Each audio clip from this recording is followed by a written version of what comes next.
Hi friends, this is Mrs. P and look at Junie B. Jones. I know how we all love her. So I'm going to show you this really cool thing. Look, right inside this book, remember how she always talks about her classmates? Well, here's her teacher, Mr. Scary. There's Junie B. There's Tattletale May, Herb, Lenny, Jose, Sheldon, Shirley, Lucille, isn't that one of her best friends? Roger, Camille, Chenille. Is there any more? Seems like she has another couple of friends. Anyway, Junie B. Jones, Boss of Lunch by Barbara Park. This is like a kind of a early chapter book. Barbara Park wrote all these books about Junie B. And it was just a little character she had in her head. And this is fiction. Fiction, and then the first 3 letters of her last name. So I'm only going to read you the first chapter, and then we'll come back to it later, but we don't have that much. So here's Junie B. She's walking to school. Chapter 1. Whoops, not normal. Thursday. Dear First Grade Journal, hooray, hooray, it came, it finally came. Yesterday, the delivery man brought it right to my house, and today I carried it to school for the very first time. Right now, it's sitting under my desk, and I keep sneaking, look, she spelled it wrong, then she spelled it right. I keep sneaking down there to see it closer, but my teacher just said to please stop doing that. Only guess what? He's not even watching me right now, so I think I will sneak down there one more time, and that will be it. Possibly. I wish myself good luck. From Junie B., first grader. I put down my pencil and I looked all around. Room 1 was still writing in their journals. I smiled very sneaky, and then I bent over in my chair real slow, and I reached way down and I lifted up the lid of my brand new shiny lunchbox, hollered out May. Junie Jones just opened her lunchbox again, Mr. Scary, and you told her not to do that anymore, remember? May is the tattletale girl who sits next to me. I do not actually care for her. My heart pounded very hard, and I bent over even more, and I hid my head so my teacher couldn't see me.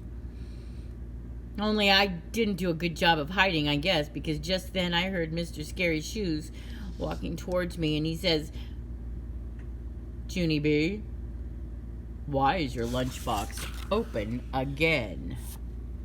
Asked Mr. Scary. Didn't I just speak to you about this a few minutes ago? I kept my head down and I looked at the floor. And then one of Mr. Scary's shoes started tapping at me.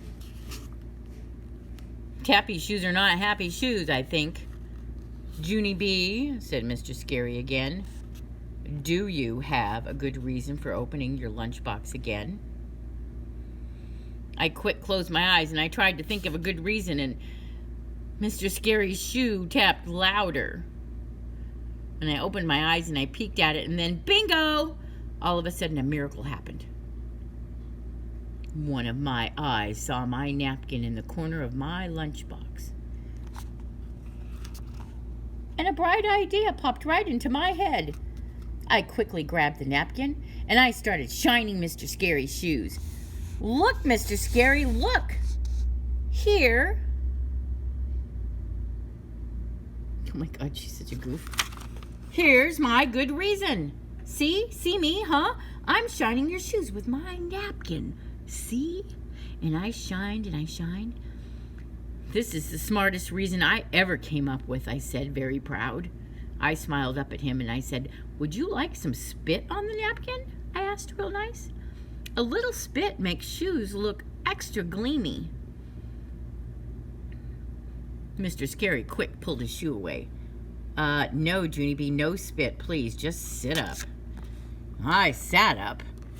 Mr. Scary just stared and and stared at me, and I wiggled in my seat, very uncomfortable, because staring teachers make me squirmy, of course. And finally, Mr. Scary talked again. I want you to stay out of your lunchbox, Junie B. He said, we have a rule in room 1. Lunchboxes are to be opened only in the cafeteria. Oh, I did a sad sigh. Yes, I said, I know the rule, Mr. Scary. But I waited a really long time to get this lunchbox, and yesterday it finally came to my house, and so today is my first day of not carrying a plain brown sack to school. And so every time I look at that new lunchbox, I feel really happy inside. I picked it up to show him. See how cute it is, I said. My mother ordered it from a nature store. It has pictures of baby birds on it. See all of them? I pointed. This one's my favorite, I said. It's called an owlet. Owlet is the name for a baby owl. My grandpa Frank Miller told me that. I pointed at a different bird. That one is an eaglet, I said. An eaglet is a baby eagle. And then after that, I held my lunchbox way high in the air so all of room 1 could see it. See all the birdlets, children? There are owlets and eaglets and ducklets and chicklets, I explained. I put my lunchbox on my desk and I took out the thermos. And see this thermos, people? This thermos has pictures of bird nests on it. Isn't that cute? May made a face. Ick, she said. Who wants to drink out of a stinky pooey bird's nest? I made a face at her. I do, that's who, May, I said. I love drinking out of a stinky pooey bird's nest. Well, May reached into her desk and she pulled out a lunch ticket. Well, I buy my lunch, Junie B. Junie Jones, she said. Bought lunches are much better than brought lunches.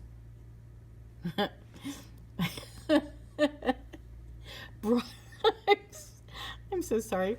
Brought lunches don't sit around all morning and get soggy.